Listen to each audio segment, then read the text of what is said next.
Today we will discuss in detail verse 7 of Canto 1, Sutrapanika Varnanam, of the Maharamayana.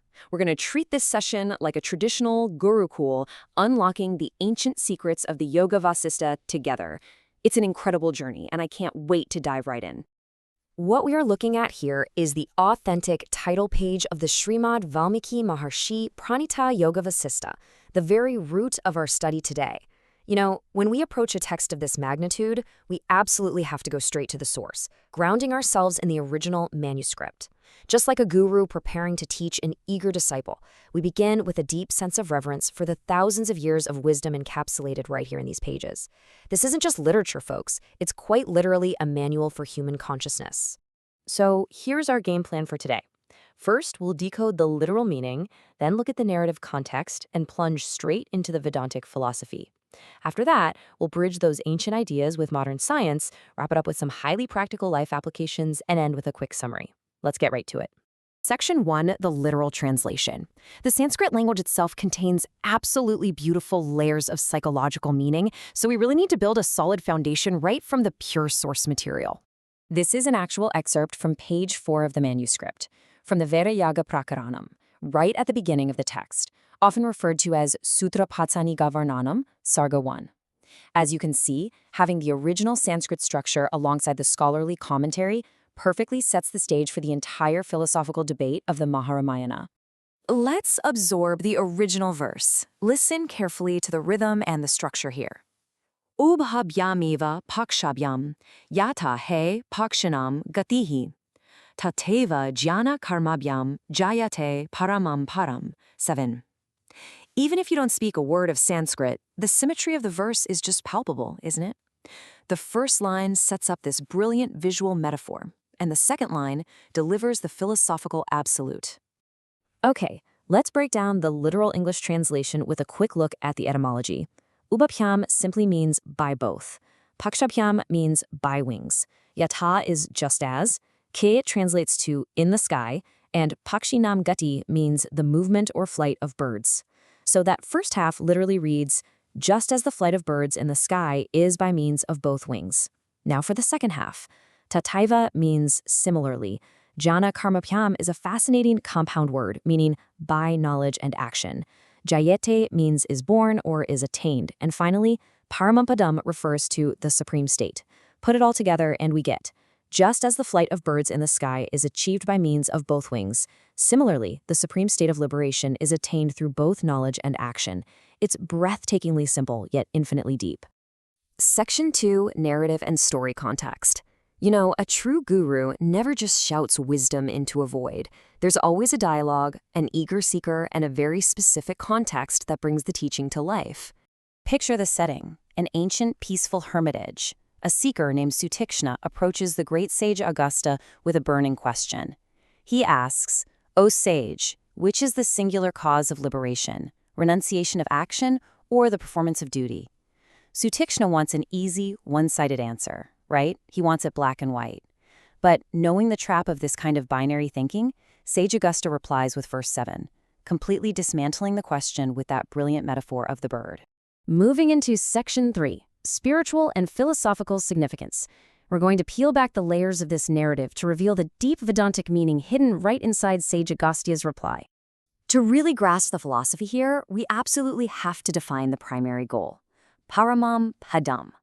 Literally, this translates to the supreme abode or supreme state. Now, in Vedantic philosophy, this isn't some physical heaven you go to after you die. Not at all. It's moksha. It's ultimate liberation. We're talking about a psychological and spiritual state of absolute clarity, total freedom from suffering, and the realization of your true nature way beyond the ego. Augusta is establishing that reaching this ultimate state is the absolute goal of human existence. It's the destination our metaphorical bird is flying toward. Now let's unpack the two secondary terms that make up the wings of our bird, jhana and karma. For centuries in Indian philosophy, there was this fierce, ongoing debate. One camp firmly believed that karma, performing your worldly duties and rituals, is all that matters. Then another camp argued, no way, action just binds you to the world. Only pure jhana, intellectual knowledge and strict renunciation can set you free. What makes verse 7 so incredibly revolutionary is its philosophical synthesis. Agastya is telling Sutikshna that attempting to reach the supreme state with only knowledge or only action is literally like a bird trying to fly with just one wing. It's just going to spin in circles and eventually crash. So, the philosophical core of verse 7 completely dismantles the illusion of duality. Our minds love to categorize things, right? We say, I'm a person of action or I'm a philosopher, but the Maharamayana teaches that this division is a total illusion. This principle is actually called Samukhayavada, the doctrine of synthesis. You absolutely must have jhana, the right knowledge of reality, to ensure your actions are pure and not just driven by ego. But, and this is key, you also must have karma, the physical action in the real world, to ground that knowledge and burn through your past conditioning. Pure knowledge without action is sterile. Pure action without knowledge is chaotic. You need both wings. Section 4, Modern Context, focusing on science and psychology. You might be wondering, how does a thousands of years old Sanskrit text relate to us right here, right now? Well, remarkably, modern science has only recently caught up to exactly what Sage Agastya was explaining. Think about it. Ancient Vedic philosophy states that liberation requires both jnana and karma.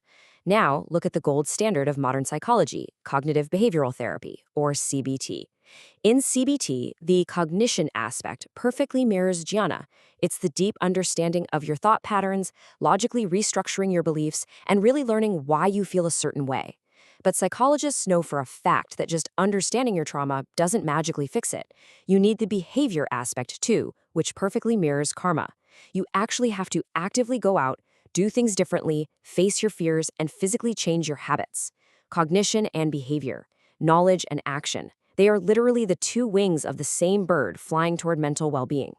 Let's build on this even further with neuroscience, specifically neuroplasticity, which is the brain's incredible ability to rewire itself. First, you need cognitive insight. You have to consciously realize a habit is bad and decide on a new path.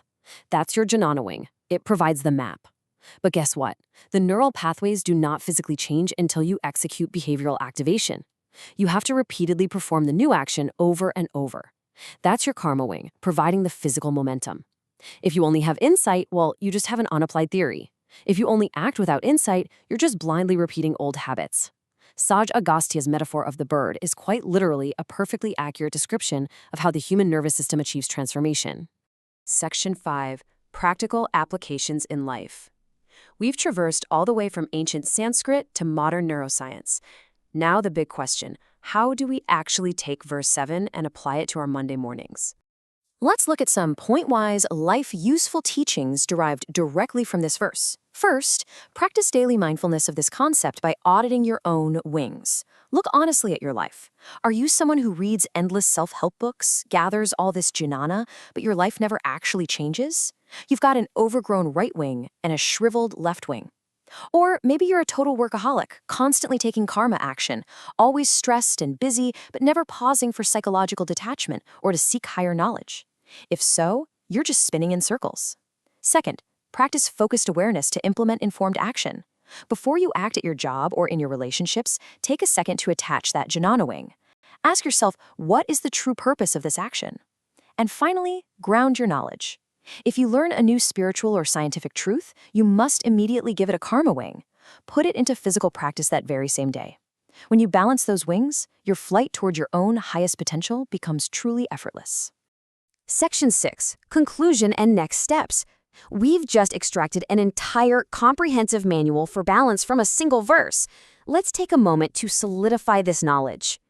Here is the absolute essence of Canto 1, verse 7. Literally, Valmiki and Agastya are reminding us of a simple law of nature. A bird needs two wings to fly. Spiritually, this verse resolved a massive philosophical debate by flat-out refusing to choose between knowledge and action, demanding we embrace both. And modernly, it serves as a perfect, timeless blueprint for psychological health and neuroplasticity. We've journeyed from a dusty Sanskrit root all the way to a highly practical, modern utility. That, my friends, is the true power of the Maharamayana. So what happens next? Well, verse 7 is really just Agastya's thesis statement. To truly convince Sutikshna of this profound truth, Agastya knows he has to use a story. So in the very next verse, verse 8, the narrative propels forward as Agastya begins to narrate the fascinating tale of a young man named Karunya. Now, Karunya was a brilliant student who learned absolutely everything. But he became deeply depressed and completely stopped doing his daily duties because he just couldn't balance knowledge and action. How did Karunya's father cure his depression? Well, that is exactly what we'll uncover in our next explainer. You definitely won't want to miss seeing how this philosophy is put to the ultimate test. On behalf of the Vedmata AI family, it is our humble request that if you found our presentation informative, please share our video as widely as possible so that the authentic knowledge of Indian Vedic texts can reach the masses. Come, let us all participate in this yagya of knowledge. Har Har Mahadev.